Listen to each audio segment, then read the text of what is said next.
This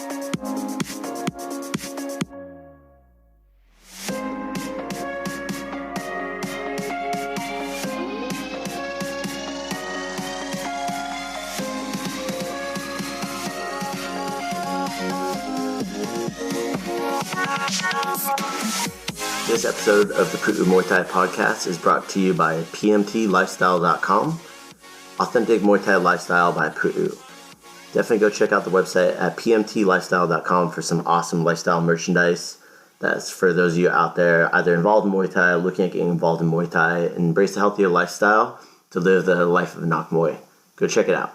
Hello, everybody. Welcome to this episode of Pu'u Muay Thai podcast. We are live on Instagram, TikTok. I have Mr. Robbinson Galvez live from Pattaya, Thailand.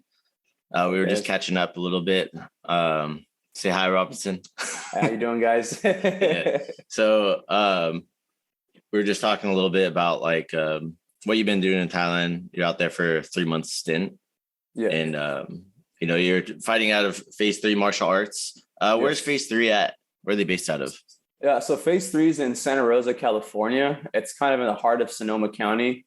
Mm-hmm. And if you don't know where that is, just think about the fires that happened about 3 years ago that was all over the news. Yeah, it's pretty much right where it was at, my backyard. I have literal videos of the fire being in my backyard. And just like, okay, well. I can relate to you on that, man. Our place that we had we had the Thomas fires go through our place. Yes. And where our first academy's at in Ventura, it was on the mandatory evacuation line. Oh, damn. Yeah. Yeah. So you just see it all blow through. It's crazy. Yeah. Yeah, man, those are wild. But yeah, I live in just at Sonoma County. I live pretty much on the county line of Napa County too. So just think about wine as well, like Napa Valley. So Napa Valley wine. Much my neck of the woods there. Good, man.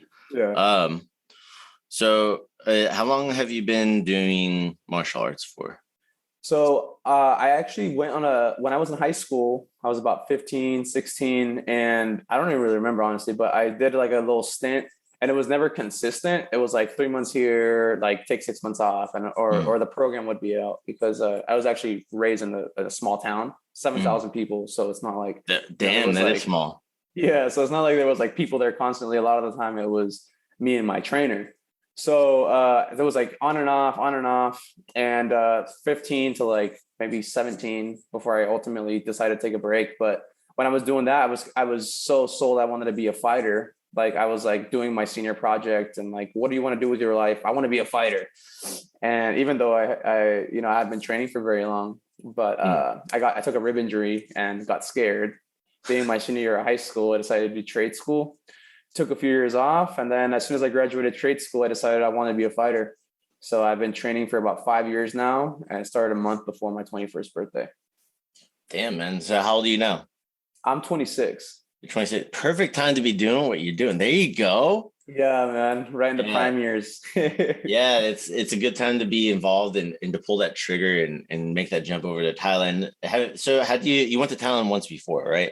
Yeah. So I was at Sitam Penang in 2019, where I trained with Mon Lit Sipodang, who was Jongson on the Wooden Man's coach. And that's kind of why I want to kind of follow the lineage of it. Like Jong Sunan is my coach, Ben, out of Phase 3. He's my coach's coach. So I wanted to go see Jong Sunan's coach and meet him. And I was actually supposed to come out to Fairtex last time I was here, but I decided that I liked Sitam Penang and I liked the trainer. And so I just decided to stay. I mean, yeah, if you like it, especially if you're not there for that long. Yeah, I was there for 4 months last time. And this time I'm here for 3 months, a little bit shorter. Okay, but still a good amount of time, man. Yeah, good amount of time. Just and also like last time I learned it takes a while to get your feet wet. Like coming for a month, does it change you? Yes. But do I feel like I have like my feet under me, like my gas tank is developed enough? You just kind of start to feel like your feet are under you at a month, even though you do learn a lot. And like, everything is like, I say like in Thailand, you age in dog years for Muay Thai. What do you mean? Like, because you train so much more here, like in a day or two, I train more than I have back home in like a week. It seems like. No, well, you definitely. So real quick, we have Danny over on TikTok. Yes, this is for the podcast, Danny. So if you have questions for Robinson, I'm sure you guys can hear him. If you're over on Instagram, you got questions too. Shoot them in. We can get to them in a little bit. If you're following, make sure to go check out Robinson. It's good. I try to stream on everything, guys. All right, go follow him at Robinson Who on Instagram, at Robinson Who. All right, is it the same thing for your everything? TikTok? So I made myself pretty easy to find. So YouTube, Instagram, TikTok, Snapchat, Facebook, all of it. If I have everything. It's Robinson Who. Reddit, Discord now. I love it, man. I love it. I love it. So and then you were saying that your last trip to town, you met Angela Chang, our friend Angela Chang. Yeah. So she had been training with Monlit for quite some time.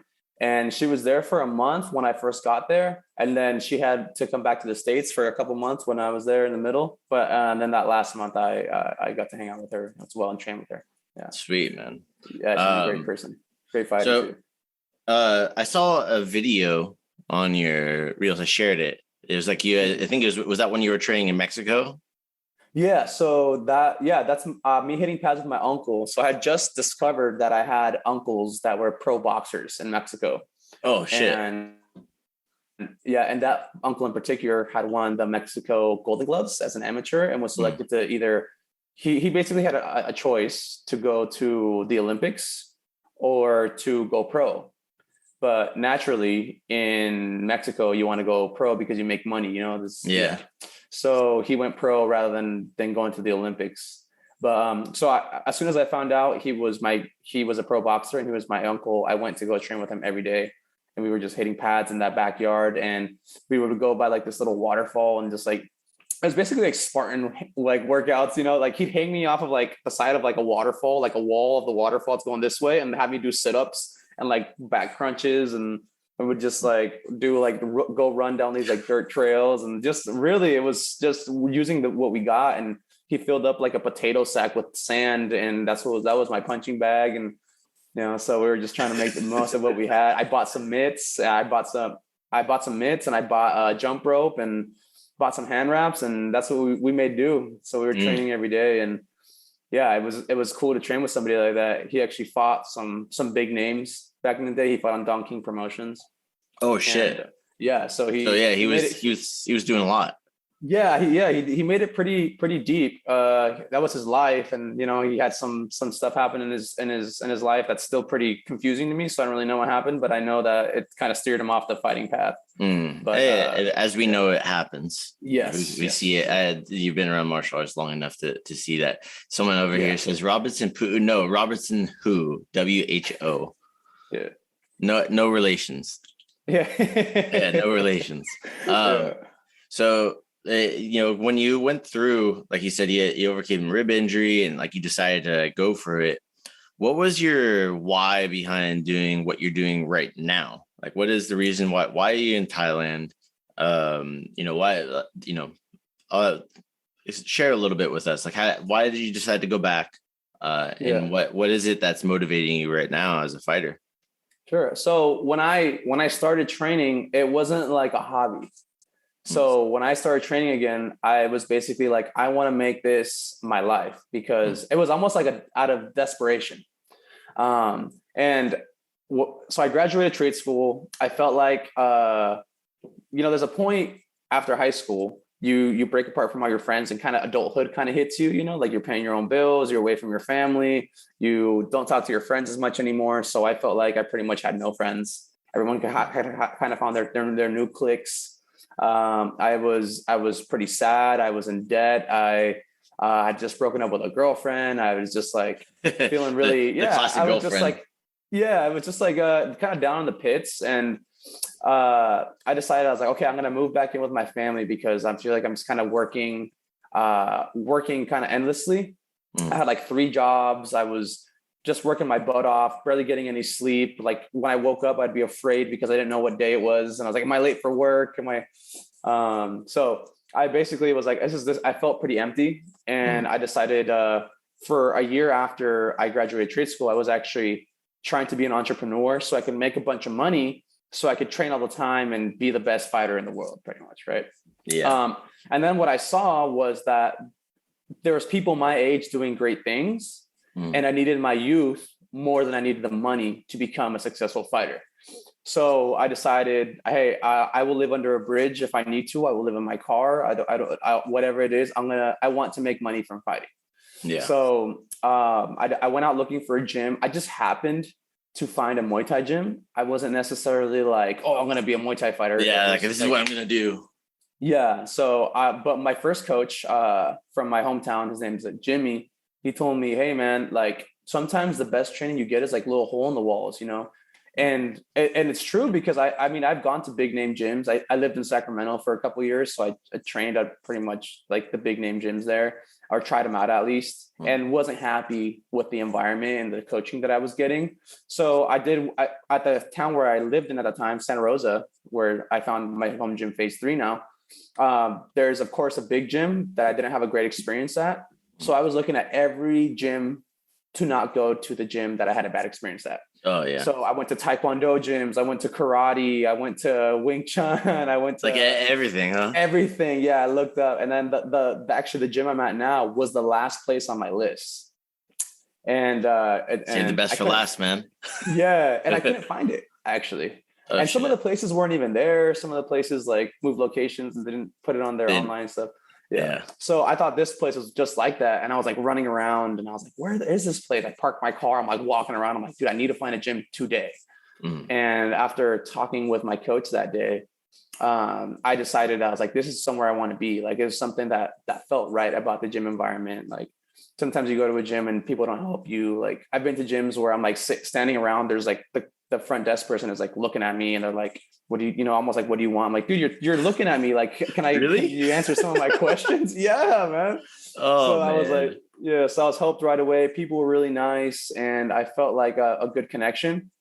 So I decided to dive head first in it. And I decided that I wanted to be a fighter more than I wanted money. And if I really believe that that this is good, that I'm good at this, I will trust the process and the money will come. So I didn't just do like, oh, it'll happen eventually. I made a plan, a 5-year plan, setting my goals, trackable goals, so that at the end of 5 years, I will more or less know if I have a future in the sport, which actually just came up this last February. That's your 5 year? 5 years. Yeah. So I had my 5-year plan, which I was pretty far off of on most things. But I think that having those goals actually helped me set like something where I'm like, okay, I think I have a future in the sport. You know, I think I'm beating high level competition. I think I can make it happen with my skill set, because I want to make money from it. But if I'm not any good, because obviously you may not be good at the thing that you love sometimes. And, you know, I'm very pro doing things that make you happy regardless. But for me, since I wanted to make it my career, I thought that I need to know if I actually have a future. I'm just going to waste my time. So I did that. And so basically I was just fighting every fight like it was my last fight, you know, because, you know, at the end of 5 years, if I'm not good at this, I give it up pretty much and I'll grow up. This is basically like me fighting, like staying like a kid, you know, because like, this is kind of like a childlike dream. Most people tell you when you grow up, you have to go to college, you have to find a job, you have to, you know, have a mortgage. We know whatever it is that people tell you their road. I did it that way. And I was feeling very empty and I wasn't feeling satisfied. So I just decided to chase the dream and just gamble on myself for those 5 years and go all in. You can never go wrong with that, man. You can always go back to school. And then now that I'm feeling like I can make it, you know, I've accomplished some pretty good things, especially coming from a small gym, having some limited opportunities. Sometimes it feels like the odds are against you. But I'm ranked number 1 in the world in the IKF world rankings, which is a pretty small organization if you think about it. But to me, that's a pretty good indicator that I'm being ranked, having a ranking is cool, you know, and being number 1 ain't bad. That's a next thing you know, man, WBC. There we go. Yeah. That's the goal. I'll be fighting on Freedom Promotions. I fought for the number 1 spot on Freedom Fighter Promotions back in January. Okay. So I'll be fighting for a national title when I come back on Freedom. And so for Freedom Fight Promotions, that's Rami Ibrahim's he's the promoter, correct? Yes. Good dude right there. Yeah, man, he's a great guy. I love beating him. We will run promotion. And then, I picked up in the last year. I had 9 fights from May 2021 to pretty much this year. I had like 9 fights, 9 months. It's pretty good. From May to January. Yeah, I picked up 3 titles. I won the IKF World Classic, got a silver medal at the USMTO in Arizona. Then I won the Northern California regional title. I was supposed to fight for the IKF California state title, but something politics happened, and I ended up just defending my Northern California title. And then after that, I fought for Freedom Fighter Promotions to wrap it up before I got cut. And then I was supposed to fight for the national title 3 weeks after the fight where I got cut, but because of the cut, of course, I couldn't fulfill that. But I figured, I was like, look at what I'm doing. I'm kind of starting to live my dream. I'm starting to get a little bit of traction. I feel like I'm pretty well known. And when I went pro, when I go pro, I'm basically looking to just be like one of those guys. It's like, where has this guy been? And the answer is in amateur ranks, kind of curating my skill set, because there's more fight opportunities in America for amateurs than there is for professionals. We talk about that a lot here on here. Is like why like how we don't make money essentially doing this. And I was actually just watching an interesting documentary.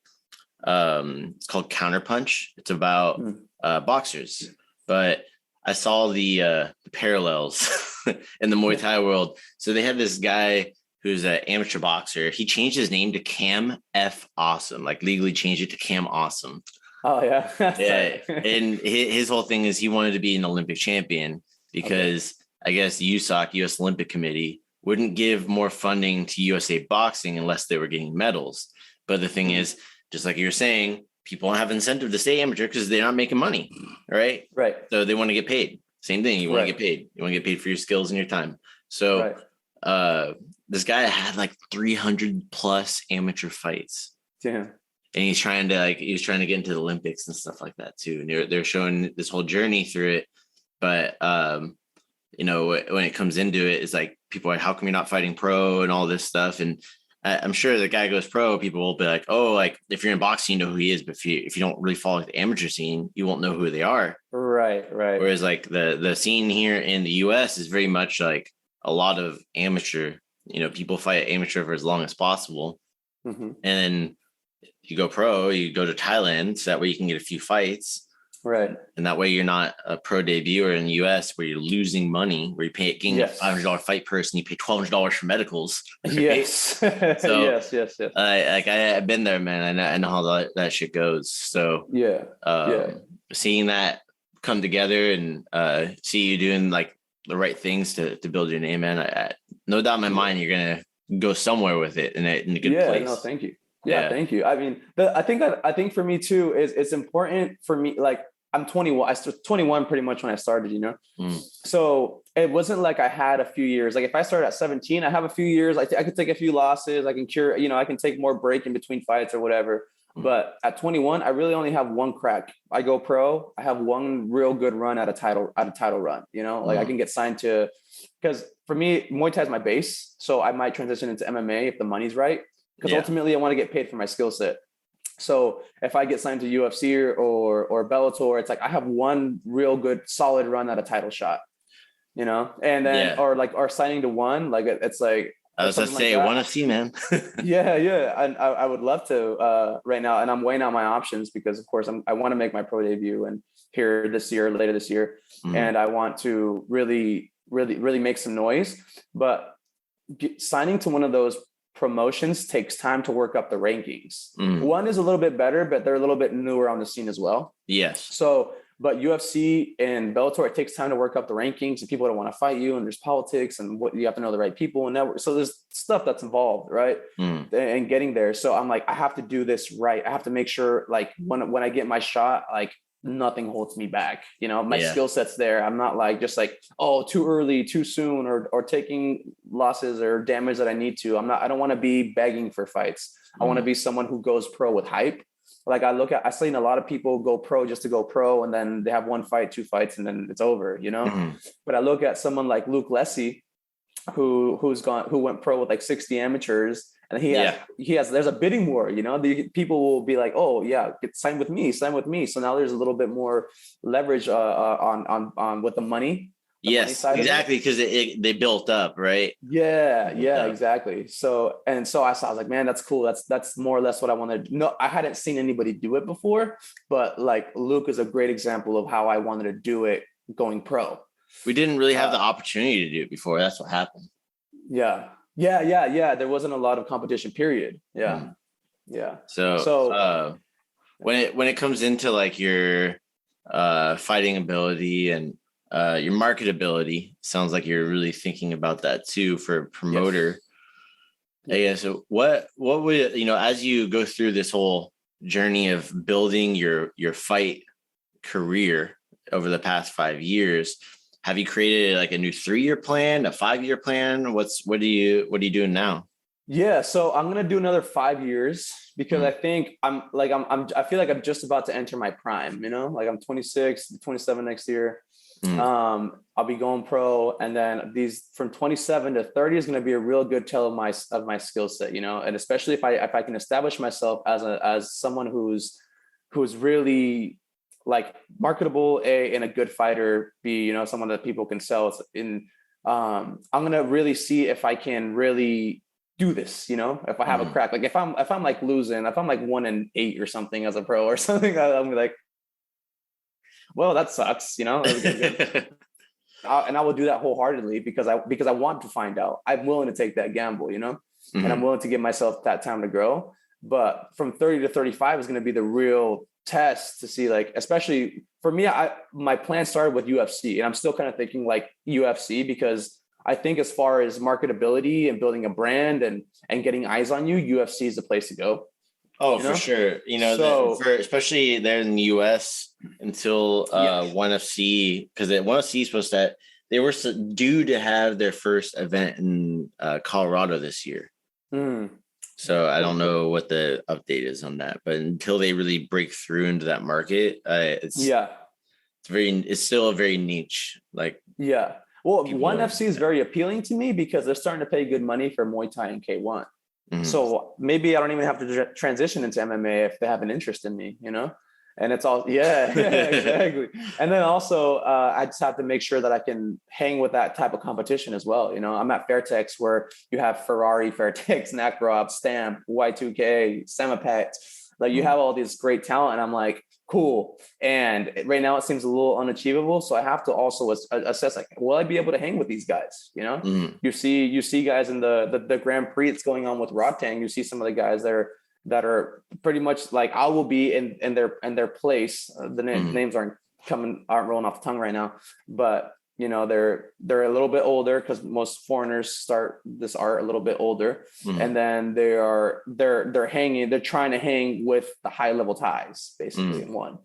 So I'm trying to assess, am I going to be able to do that, and am I going to be able to win a title and get the most eyes on me? So I'm trying to kind of get the most eyes on me and be able to get paid, because at the end of the day, we are putting our bodies through hell in order to pursue this career. And it does come to an end. Like, I can't do this, I don't know how long I'll be able to do it. I try to fight in a way where I don't take much damage, but sometimes because of the difference in skill set, I have to make up for it in aggression, and I take damage in some fights, Yeah. So I do try to fight most of my fights where I don't get hit in the head too much. So my longevity is a little bit longer, but sometimes a war is necessary. Yeah, and just like to reiterate that too, you're right now, like you said, you're coming back from a concussion, right? Yeah. What was that, like 3 weeks ago? 4 weeks ago? Yeah, about 3 weeks ago. Yeah, 3 weeks ago. See, I don't know why I remember that, but I did. Oh. Yeah. you got a sharp mind. Yeah. But I don't know how, man. I get hit in the head a lot too.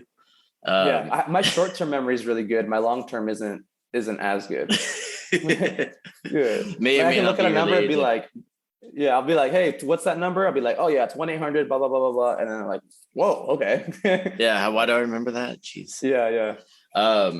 So for this time that you've been in Thailand right now, Robbinson, you've been full-time at Fairtex? Have you vacationed out like anywhere else, or have you done like full-time training there at Fairtex? Yeah, so I've been at Fairtex the whole time. I haven't really done a whole lot of shopping around. for me, I know something that's really important to me is that like building the relationship. That's something that I actually learned from Angela. She's like, if you go to a gym, like, yeah, you can shop around a little bit. You might get a good experience, but you want, like, they're not going to remember your name. They're not going to get invested in you, So it's like, at the end of the day, like there needs to be something built there in order for you to get, it's like you get good training. It's hard to get bad training in Thailand, but to get that next level training when someone's invested in you a little bit, it's different. Yeah, where they're actually making corrections and building style and stuff like that. Yeah. And I figure at Fairtex, they also have a really good MMA program. So that was really appealing to me because, like I said, I got for Muay Thai at the highest levels. We'll see. For MMA, I think I have a crack at it. And it's like you said, if the 1FC thing pulls out, then you have that's why I like is they have. And I just talked about this. They have a good way for people to transition between MMA and Muay Thai kickboxing into MMA. And they offer that platform for them in the same promotion. They don't have to go hunt around somewhere else for it. Exactly. You see like Asa Tenpao, who's over there. Asa Tenpao is like, somebody, he had to go transition to MMA. Do you know who he is? Yeah, I know who Asa Tenpao is. Yeah. So, he's transitioning over to MMA. He had to go to a different organization. Yeah. Like, had he been with 1FC, it's very easy. They could retain him. They have this high level talent, right? Yeah. That can fight Muay Thai and he could do MMA. I don't know if that's like the end goal. We have a question here. Ragnar over on TikTok. Do you train in Thailand? Yes, I'm talking with pro fighter Robinson. Okay. Robbinson Galvez, who's over here right now in Pattaya, Thailand. I've been there myself. Yes, a lot. Asa Tenpao is sick. That's right. Xavier. So I guess that's to go over on like how important like a strong promotion like that is, and that all the respect in the world to Chatri, on what he's done. So like you've been training for 5 years, so I think maybe about another 4 or 5 years before that's when Evolve really started kicking off. Evolve MMA. And like kind of him planting the seed of what he was going to be doing. And seeing that come to fruition. And like I told people like maybe like four years ago who wanted to do MMA that were training in our programs, I'm like, yo, get ready for this promotion called 1FC. They're like, what the hell is that? Now they're all like, oh, I want to fight in 1FC. I'm like, you remember we were talking about that? Like you should have been like, plant those seeds, man. I'm gonna go plant those seeds. So I have a great question here. Just a sidebar real quick. I have a question from Ragnar. He said, how much money do you spend to go to Thailand and live there for, let's say, if per month? What are you spending for training and living expenses? So fortunately, I'm here with my girlfriend, so we kind of split like some of the expenses here. Score. Score. But so the plane ticket, let's say round trip, let's say about $1,000, $1,500. I don't know what prices are like. I'm kind of dreading going back home because I hear about inflation, but let's say $1,000 to $1,500 is pretty normal for plane fare. And then I think training here is about, for MMA, because I do not only Muay Thai but MMA, it's about $450 a month. And I believe our apartment, like a little studio apartment that we have, it's like a 2-minute walk from the gym, is like, I think it's like $350. Yeah. The studio. Yeah, like 300, 350, something like that, something around there. Are you staying with everything included? So we're staying at the Fairtex residence. I know there's people that find condos for like $250 a month. But you just made it simple, stay on site. Yeah, exactly. There's a shopping center right across the street. It's a 2-minute walk to the gym. So it's like everything I need is right here. The beach is a 5-minute walk away. So it's not like, it's not a rough living situation. No, you got Terminal 21 across the way, and the beach. You can go chill, and it's like Bangkok's not that far. You can go hop on a bus. Exactly. I have my martial arts life says, that's awesome. You're training in Thailand with Fairtex, Rob. Awesome for you, brother. So that's Xavier from he's up in the Bay Area too. I don't know if you know him. Maybe I've crossed paths with a lot of people. He's been around for a long time, man. So cool. He's one of the OGs, I think. There's like he's been posting like old smoker videos and shit like that from like when Fairtex was hosting him and everything too. So going into like the training living expenses, what's your girlfriend's name? I hear she's in the background. Hi. Kennedy. Hi, Kennedy. Girlfriend's name's Kennedy. Yeah. I was wondering why it's Kennedy here on Zoom. He can hear you. No, she's like sleeping until I woke her up. My bad, Kennedy. Don't beat me up, okay? Yeah, she doesn't need to stay out if she don't want to. I get it. No, she's going through some stuff right now, so she can't really get up very fast. No worries. Passion Belt over on TikTok. Yo, so just to reiterate here for everybody that's out there on social media, we're live here with Mr. Robbinson Galvez, live from Pattaya, Thailand. He's over at Fairtex right now. Go check him out on all social medias, on everything. I found out he's at Robbinson who? ROBBINSONWHO. All right, no relation to the World Health Organization. No, zero. Right. Oh man. So how are things back in California? You've been keeping up with your home team? Yeah, so it's great. It's actually been really easy this time around because right now I'm the most active fighter in my gym right now. Mm-hmm. And then also my whole family trains now. So my mom, my dad, my brother, and I still live at home. Yeah. Yes. Yeah. So my brother's been training for a year. My parents been training for a few months now, and they stay consistent with it. So they're always like eager to talk to me about what's going on in the gym and stuff. And I keep in touch with my coach. Okay. Let me ask you, how long did it take to get your family involved? Oh, bro. So here's what I think happened. And if they watch this, they might give me a little spanking still, even though I'm 26. but what I think happened is they see the magnitude of it now. Mm. So now, like, they've been to a few of my fights now. My parents didn't really, I mean, they kind of were like supporters. They're never like, don't do it. But they were like, but there was like, do what makes you happy. But they weren't like, yeah, dude, this is awesome. Mm-hmm. But as of late, I've been having title fights back home. And there's been people, like a crowd coming out to see me. So I think they're starting to see that like it's working, and they're starting to see that people appreciate my work. And especially for the last fight in Freedom Promotions, it was, if you were there, Freedom Fighter Promotions, that show, it was just like, it was something special. I felt like the main event in that fight. And nice. And man. Like people were chanting my name and everyone was just going crazy. I really felt like really loved and supported, and I couldn't walk 2 steps without getting into a new conversation. So I'm like, hey, good fight. Yeah. Hey, good fight. Great. And I'm just, I'm like, I can't get to everybody. And there was a movie being filmed on me. A documentary should be coming out relatively soon. A documentary about my fight journey. And the buildup for that fight.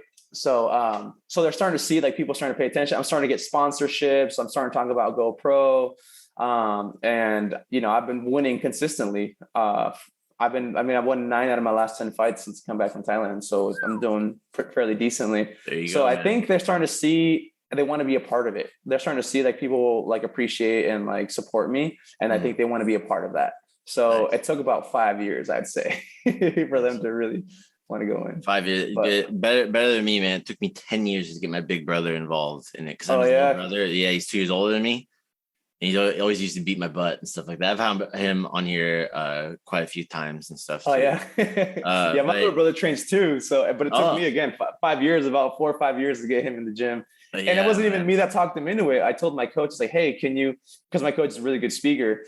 He's like, I told him, hey man, can you tell him something about like starting too late or something, or not, like not waiting too long to start or something. And he told him, and he like, it worked. Like I kind of had this plan, and it worked, and he started training. So now he's actually got his first semi-contact fight coming up in next month. Nice. Yeah, so it's cool.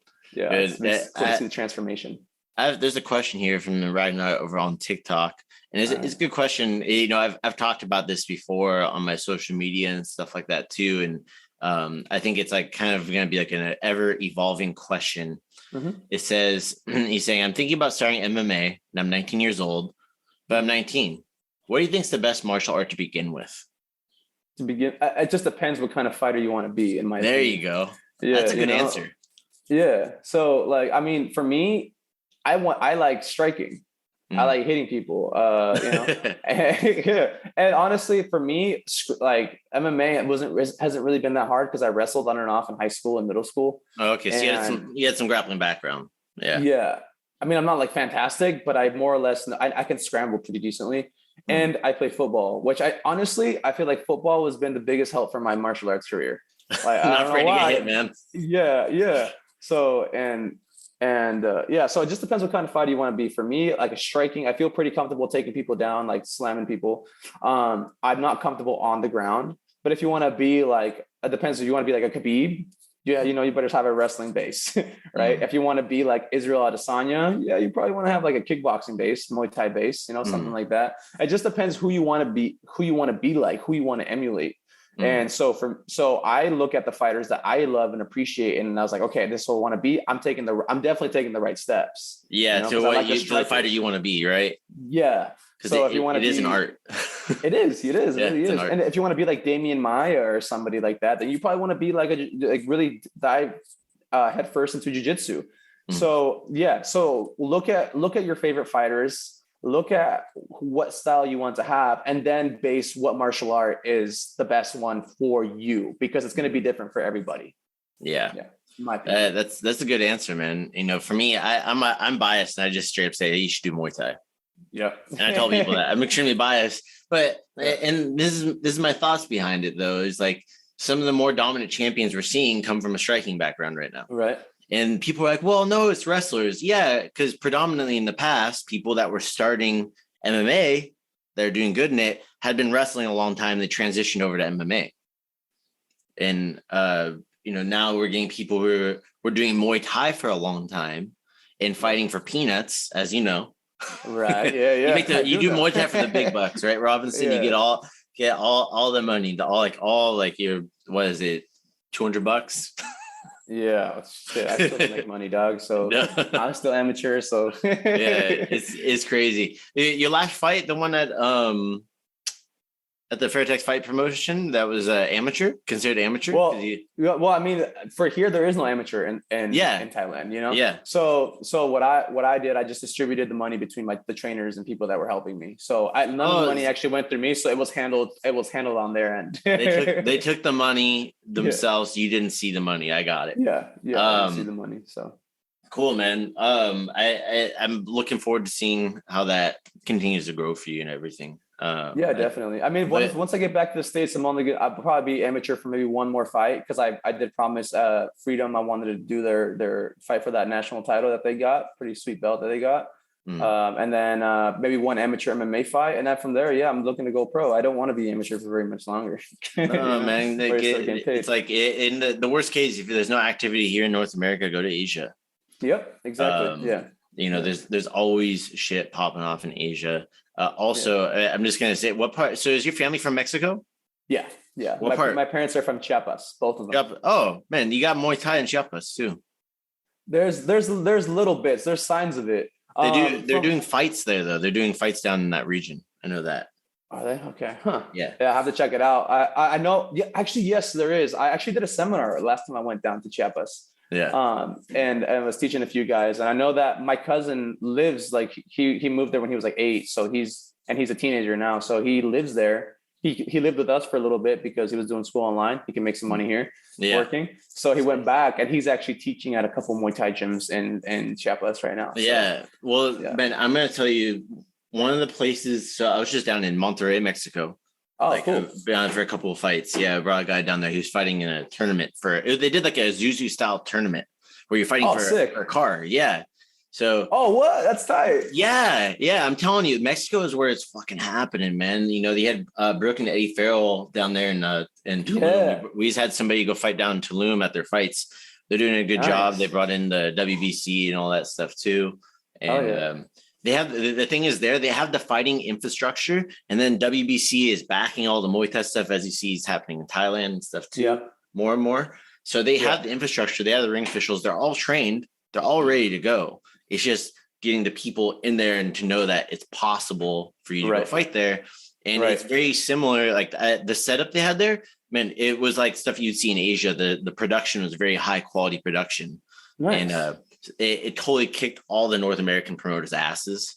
Like what I saw there, it was freaking amazing. I guess Monterrey is one of the more wealthy, like the wealthiest part of like Latin America. So it made sense that they were doing something like this. And there's a couple of these guys who are like hedge fund managers and stuff like that are like venture capitalists that are putting the money down for it because they like Muay Thai. So know that that's probably there, man. Like those opportunities are there too in like Central and South America. And, I would love to go. I would love to go fight over there, you know, and it's cool to see that the art's kind of spreading, because I remember when I went like 5 years ago to Mexico, nobody knew what it was. And now we got just the first Mexican guy on one championship, Tuzo Cruz. Yeah. You know, so that was shout out to Tuzo, man. I oversaw one of his fights in Arizona when he fought for the WBC under 18, or not for the amateur title when they were doing amateur belts. Oh, nice. That's awesome. It was exciting. I was like, cool. Like, I was like, damn it, I wish I would have been the first one, but you know, I'm glad that it's happening for people, you know, and they're starting to break through that market, because that means they'll be looking for more. And here I am, Chatri, whenever you're ready. Get at me, Chatri Robinson who on Instagram. Slide me DMs. Exactly. Awesome, man. Well, hey, you know, I want to kind of I would love to have you on here again. I really appreciate you taking the time and everything. Do you want to give a shout out to anybody? Yeah, man. I just want to say shout out to my coach back home, my coach Ben at Phase 3. You know, he's been building me up for the last 5 years, and you know, I feel very comfortable saying that he's one of the better trainers. I think that's pretty unknown, and I'm excited to kind of shed some light on the gym and on my trainer as well. Because, you know, there's I feel like there's a lot of good trainers out there that just don't have a breakout fighter sometimes. And I'm excited to when my rise comes, his rise will come as well. Also shout out to Jongsonon and over at Wooden Man Muay Thai, who's very good about taking care of us and very inviting and welcoming for the gym. Noom is freaking awesome. He was actually just here. Him and Ganya were just here at our academy. Oh, nice. In Santa Barbara. I saw that. I saw the eat, sleep, tea thing. Yeah. So I've known him for like, we're on like 13 years now. Nice. Met him when Malia, you know, Malia, when she was fighting and stuff like that. So nice, man. It's funny how this is all like coming around full circle and everything, man. Yeah, they're always a good time, man. Yeah. What I can say for your coach too, he probably doesn't like to be on camera. No, but plug him as much as you can on social media, at least his business, because I'm going to tell you that he's never going to hate you for it. Okay. Yeah. He's never going to hate you for that.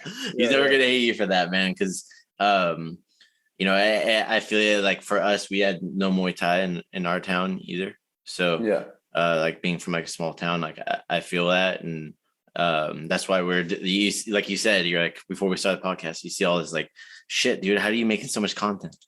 yeah, man. You're cranking it all out. Yeah, you got to. And it's an interesting time. And I see you doing it too, man. So keep doing what you're doing. And once you eventually get that set up over on Discord too, we'll figure that out. Yeah, I'll help you troubleshoot some stuff, dude. We'll see if we can. I need the help, man. I'm not great with technology. Luckily, like you kind of have a team with my girls. It's like she's the one that's helping me. She's the kind of the marketing and techie whiz behind all the things. So she really polished up when she started helping out my social media. Good. Well, hey, everybody out there, go follow Mr. Robbinson Galvez. Again, he's live from Pattaya, Thailand. It's about 10 p.m. there. He's got to get up early tomorrow and go hit the road. I know that. Probably keeping it light as he's recovering. Go check him out on Instagram, TikTok, all the social media. Robbinson Pu'u, ROBBINSONWHO. And that we'll have the link in the show notes afterwards. You have a great night, man. All right, thank you.